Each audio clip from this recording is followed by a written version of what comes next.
Hi, this is Stewart Albertson with Albertson and Davison LLP. We're an attorney, a law firm in Ontario, California, and we specialize in trust and estate litigation. Generally, we're attacking trusts or wills, trying to invalidate the terms of those wills or trusts. One cause of action that we look to in almost every case where we're invalidating a trust or a will is undue influence. And the idea of undue influence is that a bad person exercises their power over an elder, for instance, let's say an elderly parent, and gets the parent to give this bad person extra assets under the trust or the will, or perhaps to cut everybody else out and they take all of the assets. The problem with undue influence in these cases is that it's generally difficult to prove it directly. It's very hard to show that somebody, the moment in time when somebody exercised undue influence over the elder parent in this case. And you generally don't get that person raising their hand at trial saying, I agree, I did it, and I unduly influenced my mom or dad to give me all of the assets and cut all of my brothers and sisters out of the will or trust. So we have to show it by circumstantial evidence and by a burden shift. Let me address each one of those. The circumstantial evidence we look to, for instance, how old was the parent? If the parent is over 65 years of age, they're considered an elder under California law. Each year that they're older, that's another factor to consider whether they were susceptible to undue influence. Somebody that's 80 might not be as susceptible as somebody that's 90, but age is definitely something we want to look to. We also want to look to the mental abilities that the individual has. Are they depressed? Do they have some type of dementia, or do they have Alzheimer's at the time that a new trust or will is signed to benefit somebody else at the expense of other family members? We want to take a close look at that. We also want to determine if the individual that is exercising undue influence over the elder, were they in the previous estate plan of the elder, of the will or the trust?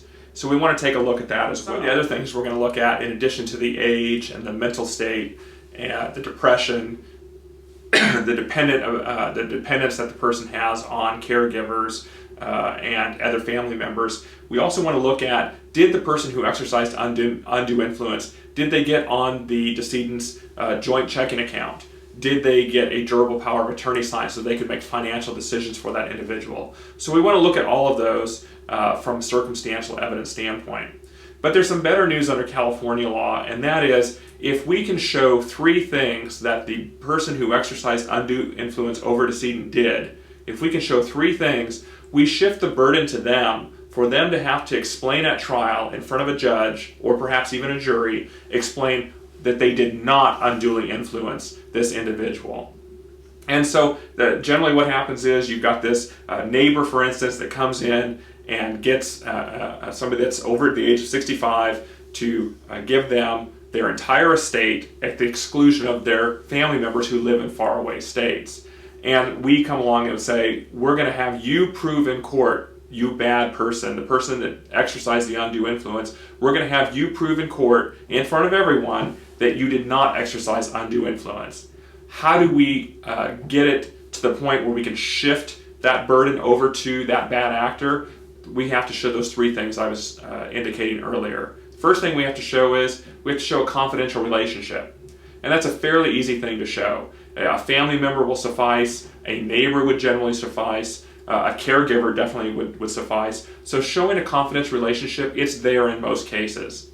The next thing we have to show is that the bad actor helped the elder get the will or the trust changed. And that's going to show up in most cases as well. Either the person drives the elder to the lawyer's office, they find the lawyer for the elder. There's all kinds of facts where you see these people helping the creation of the new will or the new trust. And then third and finally, we have to show that that person gets more under that new trust than they would have under a previous trust, or in most cases, they're getting nothing at all previously, so they are unduly profiting from their act of undue influence over the elder. So the burden shift, while it's a little bit technical, once we show those three elements, the point under California law is that the person who exercised undue influence is going to have to say to a jury or to a judge, I did not unduly influence this person, and here's my proof that I did not unduly influence them. It's a difficult thing for them to do, especially in cases where they truly did influence the elder to give them more than they deserve.